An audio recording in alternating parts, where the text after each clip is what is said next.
And how do they access that marketplace? Maybe Xavier can shed some light on that. Yeah. If you like. Yeah, so you just go to teachwithkoala.com/marketplace. And it's very similar to the teachers pay teachers model. Sure. Anybody can be a creator as long as they're respecting copyright.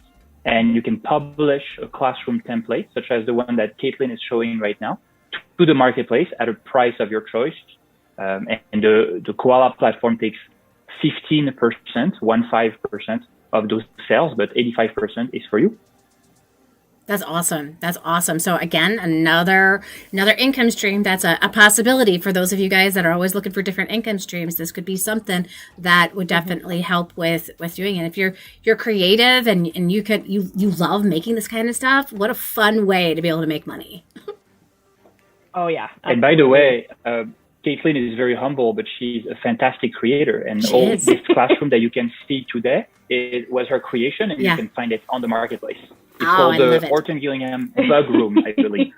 Yeah, I definitely would recommend, trying it out. You could start slow on that empty classroom, bring in images, play around, and you'll find before you know it, it's quite intuitive. I think there's really everyone from all ages, backgrounds, everything using Koala. Yeah. I think what's cool about this, you guys, is that, like you kind of mentioned before, that you don't have to start with classrooms that already look like this. Let's say like you are on a budget, you can't do something like this, you can't afford to buy other people's templates and that kind of stuff. You can start working with this as if you were inside of, let's say, Zoom, and start there. And then start seeing and start brainstorming, okay, how could I use this wall? Or how can I use this wall? Or how could I use this board? And slowly integrate yourself into adding more things, creating more rooms. And as you guys saw in the beginning, you can jump from one room to another room. So you can have pre-created rooms where nothing is moved at all. You can create templates of those rooms and be able to access them. You could create a room for every single one of your students. You might have something that you created for one of your other students. You're like, you know what? I think my other student would really benefit from that. Well, you can just hop on into that classroom and you can see what their room looks like. Do you ever have that where some of your kids do hop into other people's classrooms and they're like, oh, that's cool, or I want that in my room?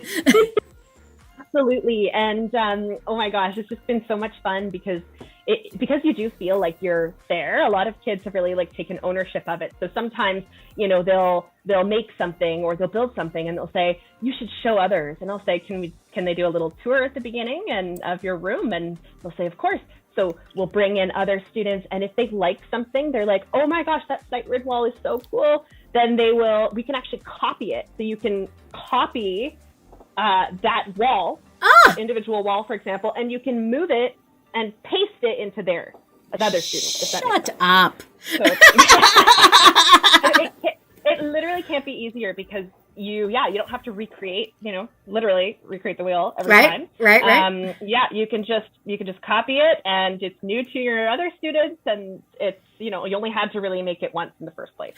Right. So that's something I do all the time. I also sometimes change rooms for fun. If I have a game or a sort of big, almost like a board game style room that they're physically moving around, I might have one, and then I have my other students, they'll move into that one room.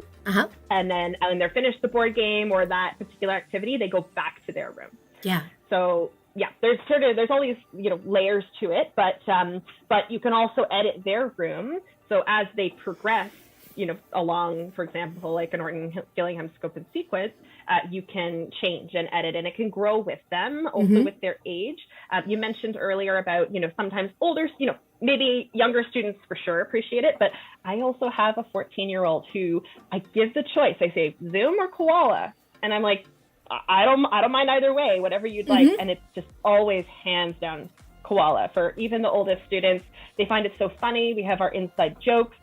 We're not, maybe having a dinosaur theme, things, but we might have singers or athletes posted up there, and a bit more of a sophisticated design that they help to create too. So there's a lot of ownership over their learning experience.